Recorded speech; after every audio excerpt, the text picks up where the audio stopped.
একটা স্ন্যাক্স বানানোর জন্য এখানে আমি ফ্রাই প্যানে জল দিয়ে দিয়েছি। জলটা গরম হয়ে গেছে, ওর মধ্যে আমি একটু চিলি ফ্লেক্স ঢেলে দিলাম। অল্প পরিমাণে আমি এখানে জিরেও ঢেলে দিলাম।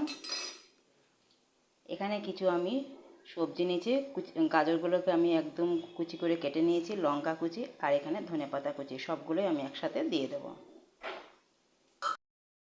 স্বাদ অনুসারে অল্প পরিমাণে আমি এখানে লবণ দিয়ে দিচ্ছি, আর এখানে হাফ চামচের মতন একটু তেল দিয়ে দেবো। বেশ ভালোভাবে ফুটে এসছে। এবারে এর মধ্যে আমি 1 বাটি মতো সুজি নিয়েছি, সেই সুজিটাকে দিয়ে বেশ ভালোভাবে একটু নেড়ে নেব, এতে জলের সাথে ভালোভাবে মিক্সড হয়ে যায়। জলটাও শুকিয়ে আসবে আর সুজিটাও বেশ ভালোভাবে সিদ্ধ হয়ে যাবে। সারা জলটা দেখুন সুজিটা টেনে নিয়েছে। এবারে আমি ঠিক এরকম অবস্থাতেই আমি 5 মিনিটের জন্য একটু গ্যাস অফ করে 5 মিনিটের জন্য ঢেকে রাখবো।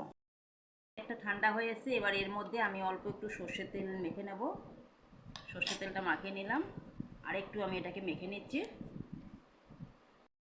আমি বেশ ভালোভাবে মেখে নিয়েছি। এবারে এর থেকে অল্প অল্প একটুখানি ডোর নিয়ে হাতের সাহায্যে এরকম গোল করে এটাকে ভালো করে একটা শেপ দিয়ে মাঝখান থেকে এরকম আঙুলের সাহায্যে এরকম ফাঁকা করে দেবো।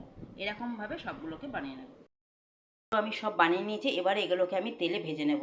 সেজন্য আমি ফ্রাই প্যানে তেল দিয়েছি। এবার তেলের মধ্যে আমি তেলের ইয়েটা মিডিয়াম রেখেছি। এবার তেলের মধ্যে আমি এগুলোকে বেশ ভালোভাবে ফ্রাই করে নেব। দেখুন আমি গোল্ডেন কালার করে বেশ ভেজে নিয়েছি সুন্দর করে। দেখুন crispy and tasty snacks ready.